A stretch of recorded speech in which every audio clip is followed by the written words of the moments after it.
Oh, wow. I didn't realize how nerve-wracking it was going to be until I pressed go live. And now I'm here. So, my title probably doesn't make a lot of sense to a lot of people.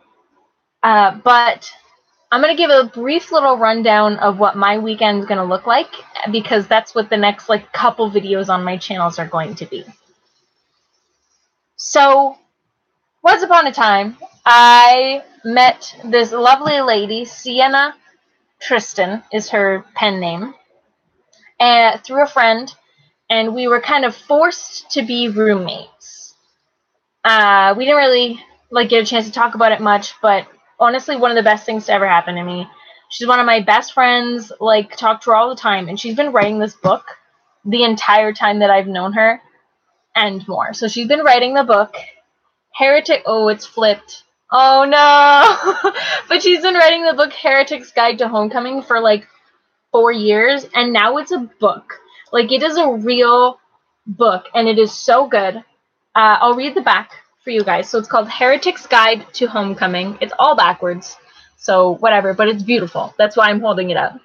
This is book 1 theory, so it is going to be a series, and there are other short stories on their Facebook. I'll put a bunch of links when the live stream is done. I'll put a bunch of links in the description of the Shale website, which is the name of the world, Amazon links where you can buy this beautiful bad boy, and their Facebook page where they post regular updates. So I'm going to get into what the title actually means in a minute, so I'm just going to read the back. So, life is transformation. You change or you die. Okay, before I read the back, I should say that the names are a little bit hard to pronounce sometimes, so we'll see how I do. Ashamed of his past and overwhelmed by his future, Renoa Genovefa Eliti Dena Pilanovani feels too small for his own name. After a graceless exit from his homeland in the Acarioni Desert, I know I'm messing it up and Sienna will get mad at me later, but sorry. After a graceless exit from his homeland in the Acarioni Desert, his anxiety has sabotaged every attempt at redemption. Aside from a fiery devotion to his godling, the one piece of home he brought with him, he has nothing. That is, until he meets Raylan. Beguiling, bewildering Raylan, who whisks Rowan up to cross-continental pilgrimage to the most sacred place on the planet. The people they encounter on the way, children of the sea, a priestess and her band of storytellers, the lonely ghosts of monsters, are grim and whimsical in equal measure. Each has their own part to play in rewriting Renoa's personal narrative. One part fantasy travelogue, one part emotional underworld journey. The Heretic's Guide to Homecoming is a sumptuous, slow-burning story about stories and the way they shape our lives. So yeah, it is a fantasy fiction, fantastic fiction, and is really good. So, this weekend is there's a convention in Richmond Hill called Ad Astra, and it's basically a science fiction / writing / fantasy convention. And it's so good. I've been the past couple or not last year, but I've been before as an actual guest, and it was really cool. I met Ed Greenwood, the writer of, oh my god, I can't remember. It's a D&D campaign. It starts with an F.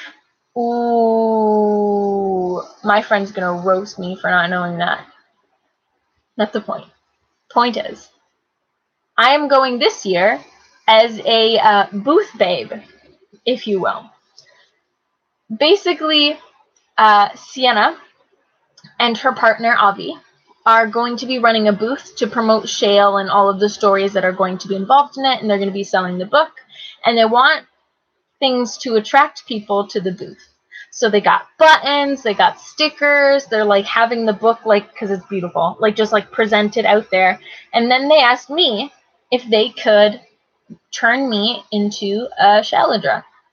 So Shalledra are basically one of the characters, a race in the world that used to exist that were god-like creatures. It wasn't gods, but they wanted to be worshipped as gods. I'm actually going to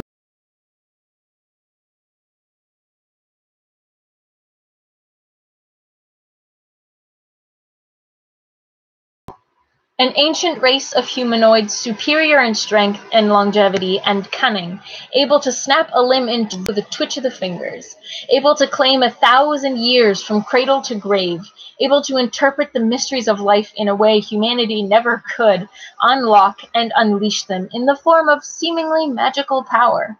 A breathtaking species, and a devastating one. The apex predators of antiquity. So that's what I'm going to be cosplaying as. But the way they're doing that is they're painting my entire body red. And I'm going to have some clothes on. But, like, it's basically going to be, like, Jasmine-style clothes. If you think of, like, how it was just, like, a tube top and then, like, nice flowy pants. But then I'm going to have, like, a whole bunch of, like, jewels and stuff like that. And it's going to be really cool. Now, in the process of becoming a Shalledra, part of that was I had to dye my hair darker. So unfortunately, my first video is already filmed, and it is me dyeing my hair. Just because I thought, like, it was my first time dyeing my own hair, it would be very fun. But this means that you already get the reveal, and, sorry. I'm so sorry. But I hope you guys enjoy it anyways. So first one's going to be dyeing my hair. Second one is probably going to be the process of the body painting and getting the jewels and things like that on. And then third one will be actually wandering around at the con. Second and third may be a little bit intermingled. That might just become one video. It depends on how much footage I end up taking there. But we'll see there. What is that? Oh, I'm getting notifications. Okay. But yeah, so that is what I'm doing this weekend. But I thought I'd give a little introduction so I don't have to do like a little disclaimer at the beginning of the first video. And I'm sorry, this is literally being filmed on my webcam. I am editing the first video right now and realized that you guys would have no idea what's going on. Did I ask you? Me to my own hair. But yeah, so I guess that's it really. That's all I wanted to say. Just that I'll be becoming a different race. And also, I have a couple other videos lined up. I just hadn't gotten around to editing them. Like different videos that have nothing to do with this series. They're literally sitting like half edited on my desktop right now. I'm just working on them because I always end up filming too much. And so I have to cut down, but it takes me stepping away from it for a little bit to realize what I don't need. Because like I did my friend Jamie's makeup. He looked flawless, just saying. Like I killed it. I did my friend Jamie's makeup and I filmed that. But it ended up being like 2 hours of footage because I ended up filming everything. And it's like, I feel like that's why beauty gurus never show them doing their eyebrows. And it's not even just that they can't do it on camera. It's that, I don't know, like, it cuts down on filming time. Because, like, I spent a while actually, like, plucking Jamie's eyebrows. So, that video is coming. I have a couple of stories lined up that are half edited. But I just have to walk away and figure out what I really need in the videos. So I realized instead of setting myself like a rigid schedule, I'm just going to post. Like if I have something quality, I'm going to post it. I'm going to take more of like the like paint / Daniel Howell perspective on this. That way I enjoy making YouTube videos again. Because that's what it was before. Like I was always making YouTube videos and like having a good time, and then the second someone was like, well, if you want to take it seriously, you have to post every week. So I was like, okay, so I started setting myself like this schedule, and then like I would never be able to fit it. One, because I was in university at the time. I am graduated now, mostly. I mean, if you look up York University Strike 2018, you'll understand what I mean by mostly. And I know, I will have more time to do it now. Like, I will definitely be able to commit to making YouTube videos more. I just, because I was working or at university all the time, there wasn't even anything worth filming, like, in my life. So all I had were stories. And I love telling stories, and I feel like I might be good at telling stories, but I don't know, like, I don't want to run out of stories too fast. I have a lot of stuff happen to me, but I don't want to be just a story time channel, if that makes sense.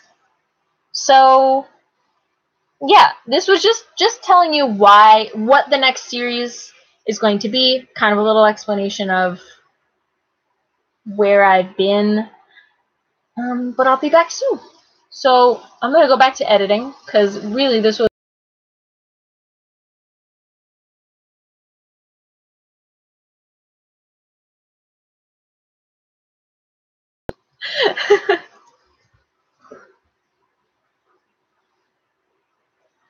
done.